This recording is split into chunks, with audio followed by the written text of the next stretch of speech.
السلام عليكم ورحمة الله وبركاته. ازيكم حبايبي؟ عاملين ايه؟ يا رب حبايبي تكونوا بخير. برج العقرب حبايب قلبي، صفوا النية كده، فعلوا بالخير تجدوه، طلعوا الطاقة السلبية، صلوا على الحبيب وكمان استغفروا. طبعا حبايبي اللي أول مرة بيزوروا قناة أم أحمد، ما تنسوش تعملوا اشتراك وشير ولايك للفيديو يا أولاد. حبايبي بقى أولادي وأخواتي، حطوا لايكات كتير كده وكومنتات، نصلي على الحبيب وكمان نستغفر. ولازم يكون عندنا يقين وثقة في الله وحده، إنه لا يعلم الغيب إلا الله. لا إله إلا الله، لا إله إلا الله، محمد رسول الله، محمد رسول الله. أنت ما شاء الله مكانك عالي، وكل الناس اللي استقلت بيك دي هيحاولوا كده إن هم يقربوا. الناس اللي ظلمتك وجت عليك هينولوا السلام، عايزين كده اللي يسلموا عليك. في حد في حياتك حياته مقلوبة وانتوا زعلانين ومتضايقين عليه، كل ما تحاولوا ان انتوا تعدلوها ترجع تاني، حياته ترجع تتقلب وهو بيقلبها بايديه. انت ان شاء الله هتستني السنة حلوة على كذا امر، مش امر واحد، كذا حاجة، وبإذن رب العالمين. انت بتحاول تدي الحب والأمان والمال أقل ما عندك، بتخليه الأكتر بترضيه لغيرك، القليل بتخليه معاك. الحنية عندك زيادة وبتقف وتساند. انت في عندك حرباية، الحرباية دي جاية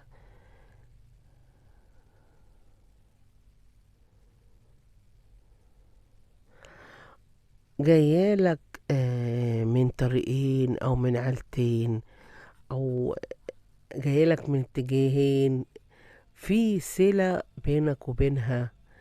الحرباية دي مش عاجبها العجب.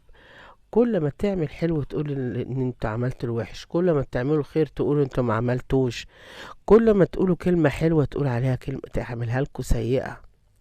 حرباية دايما ظاهرة ان هي الكويسة.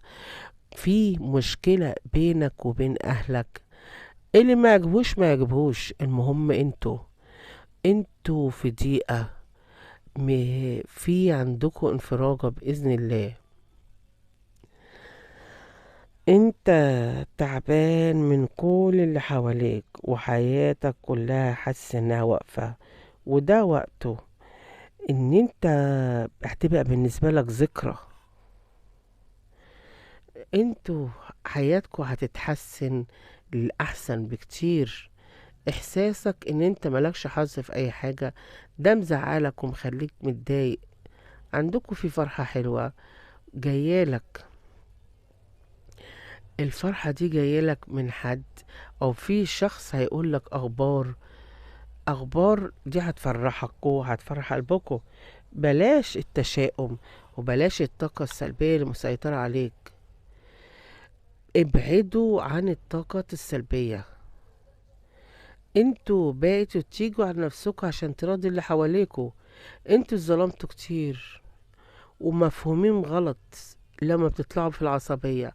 لا، بالرغم ان انت طبعكم هادي وفي حالك، لكن لو حد بقى ايه جه عندك بتاكله كده زي ما بيقولوا تاكله بسنانك.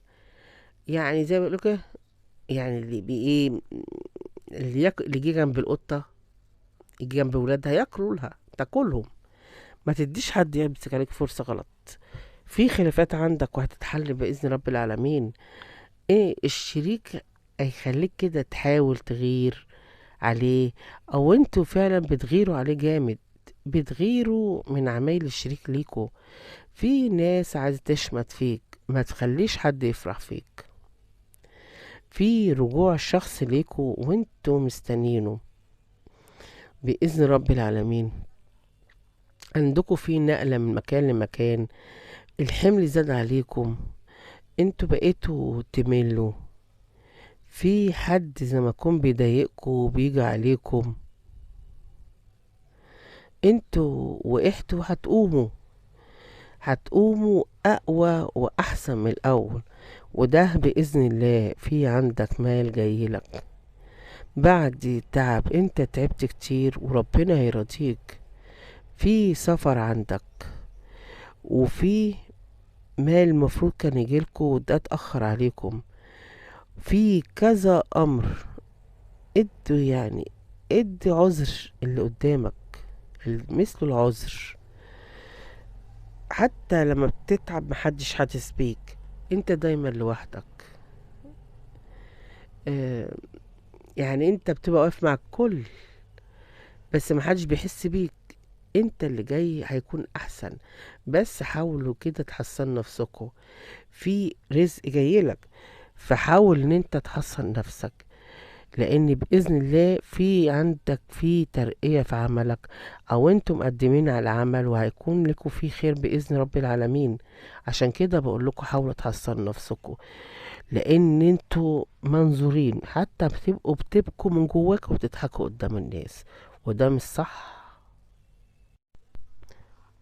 انتوا عندكوا طاقة انتظار، انتوا عايزين الوقت يعدي اوام عشان توصل للحاجة اللي انت عايزها. انت مستني حد بقالك فترة، يمكن بيوعدك بدل مرة مليون ان هو جاي.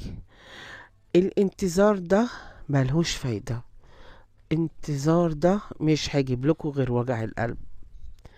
الشخص اللي بيوعدك كل يوم والتاني ان هو جاي وهيقرب منك او هيقدم لك خطوة، الشخص ده منافق، شخص كذاب، شخص مش موثوق فيه. الشخص ده بيمص دمكوا وبيستغلكوا بحاجة ليه هو. بيستغل مال، بيستغل جسد، بيستغل حاجات، بيستغلكم بيستغلكم استغلال جامد. وانتوا طيبة قلبكم صدقين، بيصدقوا لان انتوا حبيتوه او اتعلقتوا. فخلي بالكوا منه، لان الشخص ده مش ضحك عليكم انتوا بس، ضحك على كتير. هو هو عيشته كده، ده مش بتاع زواج ولا ارتباط ولا اي شيء. ليه؟ انتوا عاملين زي ما تكون متربطين متأيدين بحاجات انتوا مش عايزينها ولا عايزين تكملوها. عاملين زي ما يكون كده عايزين تفكوا التربيطة والتأميلة كده عليكم. حد بيمشيك برأيه وكلامه بحياته، وما بيسمعش كلامك ولا أي شيء. مسحكوا كده، ماسح كده تفاصيل حياتكم، ماسح الصوت ان انت ما تطلعش اللي جواك. في منكم قرين، القرين ده تعبك. وفي كمان حاجات تعباك، زي العلاقة الثلاثية. في علاقة ثلاثية،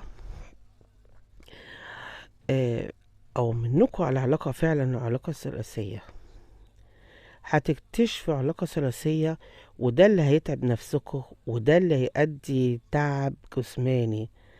بس التعب ده بسبب نفسيتكم، لان انتوا حاسين ان الحياة واقفة قدامكم، لكن في الحقيقة في خروج من العلاقة الثلاثية، علاقة سامة. في منكم بإذن الله عندكم سفر أو ناويين على سفر أو راجعين، والله أعلى وأعلم. لا لا، في كمان بإذن رب العالمين فرحة نصرة جايالكم. كنت جاي على الطريق وكنت واقف على الباب، والطريق ده بالنسبة لك اتقفل، اتفتح لك تاني، جه تاني على الباب وراح مقفول، لان الطريق ده كان ضيق عليك، فكانش حلو. الطريق ده ان شاء الله هيتفتح قدامك، وهتلاقي هتلاقي شوية مش قدام منك. انت هتلاقي زي ما بيقولوا كلام، حد هيرخم، حد هيوقف لك موضوع، هيوقف لك طريق. لكن بإذن الله انت معدي وهتعدي منه بسلام. يمكن آه شايلين حمل أطفالكم، أولادكم، انتوا الراجل والست وكل شيء متحملين اللي محدش يقدر يتحمله. شايلين هم كبير، مسؤولية كبيرة، والبيل والشغل